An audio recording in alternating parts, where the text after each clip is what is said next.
Bismillahirrahmanirrahim. Assalamualaikum warahmatullahi wabarakatuh. Alhamdulillahirabbil alamin wassalatu wassalamu ala asrofil anbiya'i wal mursalin wa ala alihi wa sahbihi ajma'in. Amma ba'd. Selamat pagi para santri sekalian. Gimana kabarnya? Sehat ya untuk hari ini? Mudah-mudahan walaupun tetap di rumah saja, insya Allah harus tetap menjaga ibadahnya, kesehatannya ya, serta aktivitas-aktivitas yang positif lainnya supaya tetap bisa dijalankan. Oke, untuk pertemuan kali ini kita masuk ke bab atau materi yang baru, yaitu struktur dan fungsi jaringan tumbuhan. Ya, oke. Kalau sebelumnya mungkin telah dilaksanakan PTS ya, mudah-mudahan nilainya baik-baik, dan nanti kalau ada yang mungkin nilainya kurang, insya Allah akan ada remedial. Ya, struktur dan fungsi jaringan tumbuhan. Ya, jadi untuk bab ini kita akan coba membahas nih bagaimana tumbuhan itu sih, ada dari organnya, ada di jaringannya, dan nanti aktivitasnya, fungsi-fungsinya, dan lain sebagainya. Tentu kita juga akan coba membahas nanti tentang fotosintesis, ya, kemudian gerak-gerak pada tumbuhan, dan lain sebagainya. Ya, kompetensi yang harus kalian capai ya di sini ya, yaitu menganalisis keterkaitan struktur jaringan tumbuhan dan fungsinya, serta teknologi yang terinspirasi oleh struktur tumbuhan. Ya, ini untuk KD yang 3.4, dan KD 4.4-nya adalah kalian nanti diharapkan menyajikan karya dari hasil penelusuran berbagai sumber informasi tentang teknologi yang terinspirasi dari pengamatan struktur tumbuhan. Oke. Nah, kita masuk ke subbahasan yang pertama ya. Jadi dalam tumbuhan kita pasti mengenal sistem organ yang lebih lengkap ya. Kalau tumbuhan yang pada masih sederhana ya, itu ada seperti lumut, ada seperti tumbuhan yang lebih modern seperti tumbuhan paku, itu mungkin kurang bisa dibedakan untuk akar, batang, daunnya, atau bahkan ada bunga. Tentu dalam hal ini kita akan banyak membahas tentang tumbuhan-tumbuhan yang memang sudah tingkat tinggi. Artinya tumbuhan yang akarnya bisa dilihat, batangnya bisa dilihat, daunnya bisa dilihat, dan terdapat bunga di situ ya. Jadi cenderung ke tumbuhan yang berbiji. Oke, untuk struktur tumbuhan, strukturnya sendiri tumbuhan itu terdiri atas akar, batang, daun, dan bunga ya. Kita masuk ke akar dulu ya. Jadi akar. Apa sih akar? Akar adalah bagian pokok di samping batang atau di bawah batang ya, atau bersambungan dengan batang, dan daun bagi tumbuhan yang tumbuh menuju inti bumi ya. Jadi bagian organ tumbuhan yang pokok yang berada umumnya di bawah atau berada ke dalam tanah atau ke dalam inti bumi, itu biasanya akar. Apa sih fungsinya?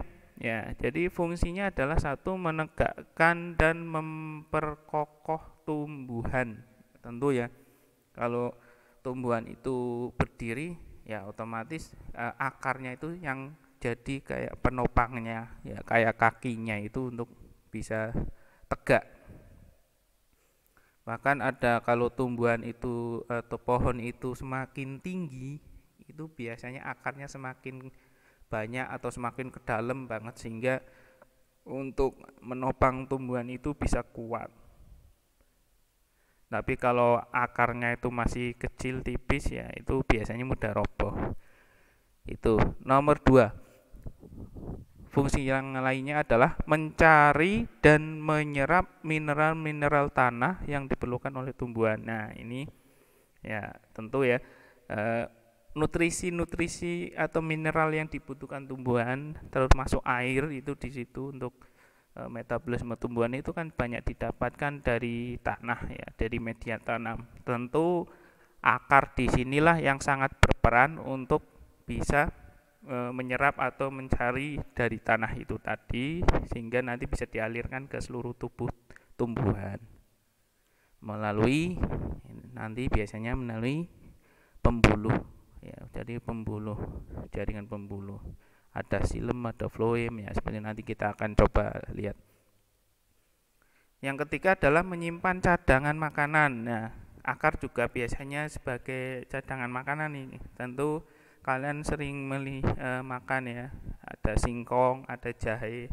Nah, itu adalah salah satu contoh tumbuhan yang cadangan makanannya itu ada di akar ya, jahe, singkong ya. Kemudian dua sistem perakaran ya, kalau akar itu memiliki dua sistem perakaran ya, biasanya secara umum tumbuhan, yaitu perakaran tunggang dan perakaran serabut. Nih. Perakaran tunggang itu terdiri dari satu akar utama, lalu ada akar cabang-cabangnya yang keluar dari akar utama itu. Kemudian kalau akar serabut itu tidak memiliki akar utama, langsung dari ujung pangkal batangnya yang mau ke akar itu langsung ke menjadi akar-akar cabang. Gambarannya sebagai berikut. Nah, ini dia. Ini akar utama pada akar tunggang, kemudian ini cabang-cabangnya, ini ranting-rantingnya akar. Ya. Ini batang dan ini pangkal batang yang bagian bawahnya itu langsung muncul akar-akar serabut ya. Jadi akar-akar cabangnya langsung keluar, tidak memiliki akar utama yang menuju ke bawah. Nah, sistem perakaran tunggang terdapat pada tumbuhan dikotil, sedangkan sistem perakaran serabut terdapat pada tumbuhan monokotil. Apa sih dikotil, apa sih monokotil? Ya, nanti juga akan dibahas di belakang ya. Kurang lebih kalau dikotil itu tumbuhan yang kotiledonya ada 2, kalau monokotil adalah tumbuhan yang kotiledonnya tinggal 1, hanya 1 ya, kotiledon di bijinya ya. Jadi tumbuhan dikotil dan tumbuhan monokotil ya. Kemudian struktur dan anatomi akar itu dari dalamnya itu terdiri dari epidermis, korteks, endodermis, dan perisikel. Ini bila dilihat di gambar, ini contoh ada akar dikotil, ini contoh akar monokotil. Nah, di struktur akar ini itu epidermis ada di bagian paling luar ya. Kemudian ke dalam lagi ada jaringan korteks. Kemudian ke dalam ini sudah masuk ke endodermis, jaringan dalamnya, dan ada bagian dalamnya ada perisikel ya. Di dalam perisikel ini ada floem ya, floem itu jaringan pembuluh juga, dan ada xilem ya, jaringan pembuluh juga. Kemudian ada rambut akar ini yang ada di epidermis ya. Kemudian ini ada inti akarnya di dalam. Nah, untuk floem itu adalah jaringan pembuluh yang bertugas mengangkut hasil-hasil fotosintesis ke seluruh tubuh. Sedangkan xilem itu yang bertugas mengangkut air dan mineral dari akar menuju ke seluruh tubuh tumbuhan. Ini termasuk xilem dan floem itu pasangan untuk jaringan pembuluh ini biasanya. Perisikel ya terdiri lapisan terluar dari stele yang berperan dalam pertumbuhan sekunder. Pertumbuhan sekunder itu pertumbuhan yang kalau batang itu biasanya semakin tebal, semakin lebar. Nah, itu pertumbuhan sekunder. Kalau pertumbuhan primer itu biasanya ke atas ya, jadi semakin tinggi gitu. Di dalam perisikel terdapat xilem dan floem yang merupakan berkas pengangkut. Ya, ini sudah tadi disebutkan di awal ya. Dikotil dan monokotil. Ya. Kemudian kita masuk ke batang. Nah, untuk batang adalah sumbu tumbuhan, tempat semua organ lain bertumpu dan tumbuh ya. Jadi batang itu sebagai sumbu setelah akar, kemudian di mana ini tempat untuk organ lain itu bisa bertumpunya. Apa sih fungsinya? Oke, yang pertama yang satu ini batang itu menegakkan tumbuhan ya. Jadi kalau akar tadi memperkokoh berdirinya, batang itu membuat tumbuhan itu tegak ya, berdiri ya, tegak berdiri ke atas ya, dan kuat ya. Kemudian yang kedua, menghubungkan akar dan daun. Tentu dari akar tidak bisa langsung ke daun ya, tentu biasanya ada batang yang sebagai perantaranya ya. Jadi dari akar bawah tanah kemudian naik ke atas ada batang, dan daun-daun biasanya paling atas. Nah, itu penghubungnya. Kemudian tempat penyimpanan cadangan makanan ya, contoh seperti pada kentang itu kan cadangan makanannya di batang ya. Kemudian ubi juga. Oke. Struktur anatomi batang ini mirip dengan akar, yaitu terdiri atas epidermis, korteks, endodermis, dan silinder pusat atau stele. Ya, karena kurang lebih sama ya. Jadi akar itu kan biasanya nyambung ke batang ya. Jadi strukturnya kurang lebih sama. Dari luar epidermis, ke dalam ke korteks, ke dalam lagi endodermis, dan di dalamnya ada silinder pusat atau stele atau perisikkel ya, atau berkas pengangkut lah istilahnya. Pada batang tumbuhan dikotil itu berkas pembuluhnya teratur dan memiliki kambium. Sedangkan pada batang monokotil berkas pembuluhnya tersebar, tidak ada kambium. Ya, ini yang membedakan. Ya, nanti kita ulas satu persatu perbedaan dikotil monokotil. Nah, ini ya batang monokotil, batang dikotil.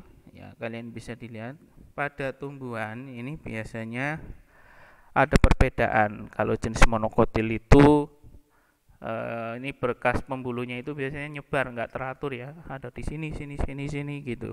Kemudian kalau batang dikotil itu teratur, biasanya rapi, dan biasanya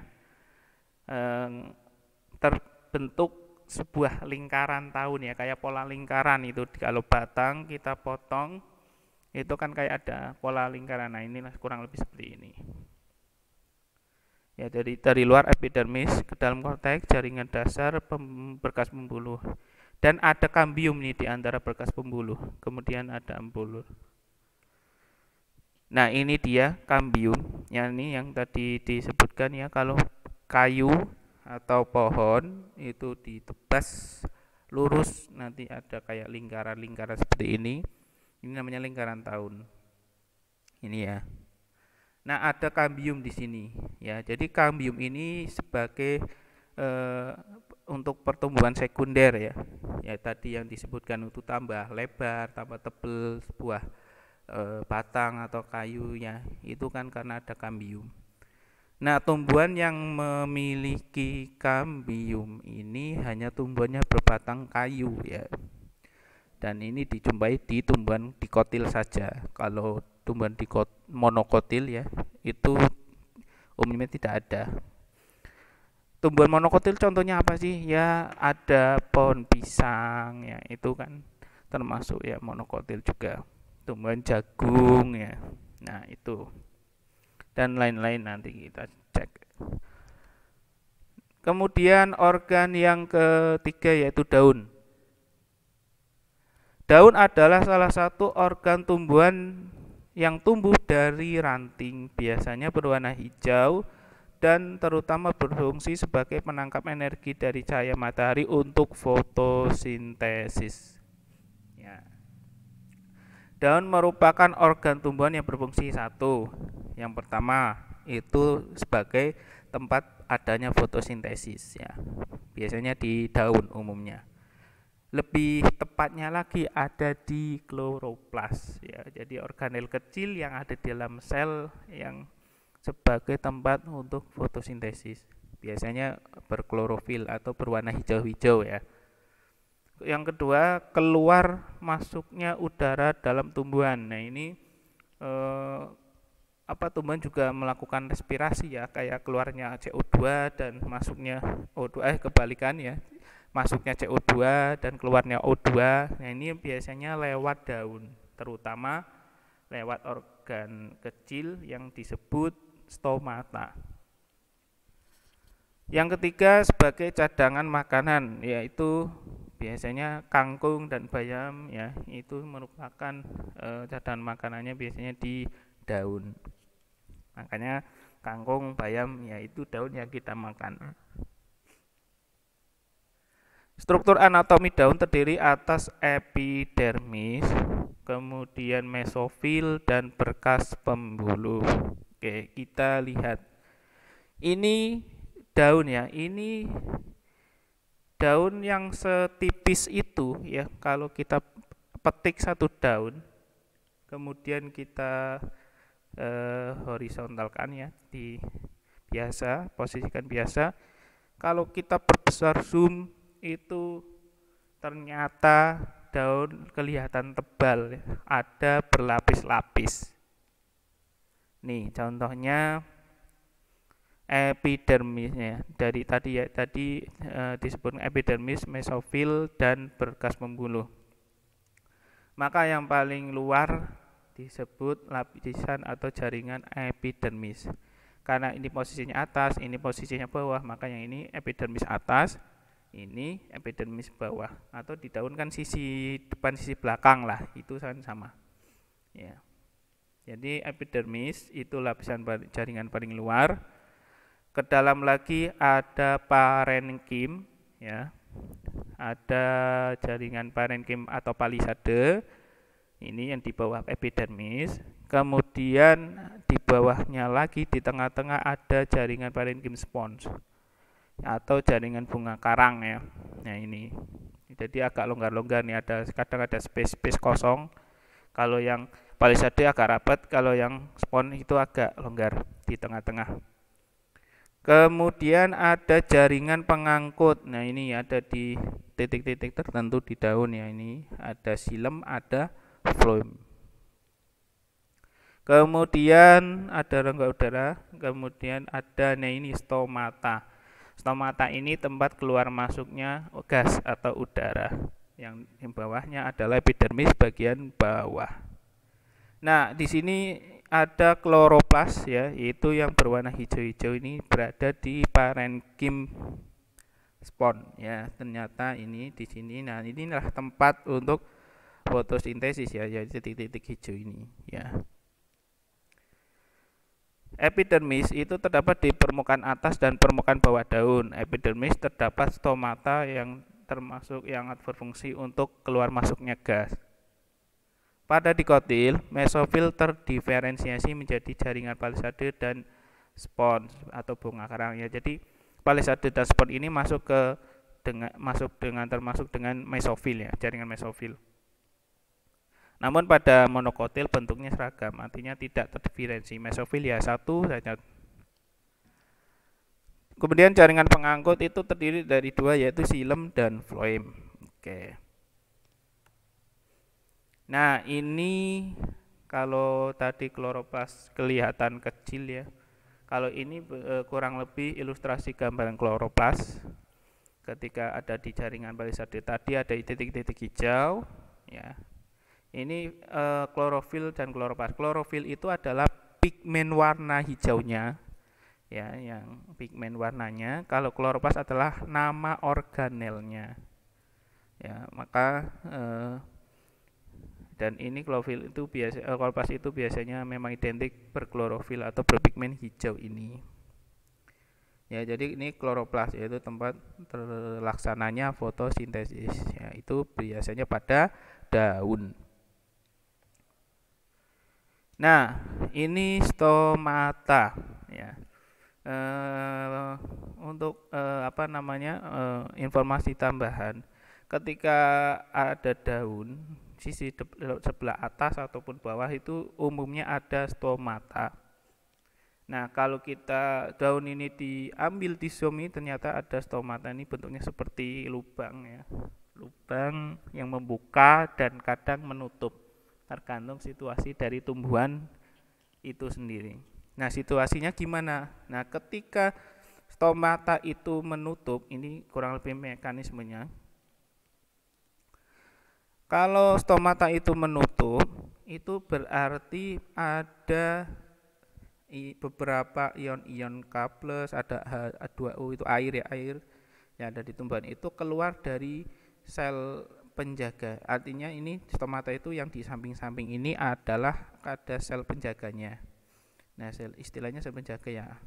Nah, kalau air-air atau ion-ion itu keluar dari sel penjaga, maka stomata akan menutup karena tidak mengembang ya. Tidak mengembang, benar. Ini. Tapi ketika ion-ion K+, H2O itu masuk ke dalam sel penjaga, maka stomata akan kelihatan membuka karena sel penjaganya akan kayak mengendor gitu ya, meluas ke samping sehingga terlihat seperti stomata membuka. Nah, ini adalah gambaran asli dari pengamatan mikroskop. Ini kalau kalian perhatikan, ini adalah mekanisme stomata menutup. Ini lama-lama stomata akan menutup. Dari membuka yang ion-ionnya masuk, kemudian ion-ion atau airnya keluar sehingga seolah-olah sel penjaganya ini menutup atau stomatanya tertutup. Ya, ini ya. Bisa diperhatikan ini semakin menutup. Ya. Jadi inilah gambaran dari stomata ya, yang ada di daun yang memang berfungsi untuk masuk keluarnya gas ya. Jadi masuk ke daun ya, kadang untuk fotosintesis. Kan fotosintesis juga butuh CO2 nanti dan H2O. Ya. Nah, CO2 masuknya salah satunya lewat stomata. Oke, untuk materi ini bagian struktur dan fungsi jaringan tumbuhan bagian pertama kita bahas sampai di sini dulu.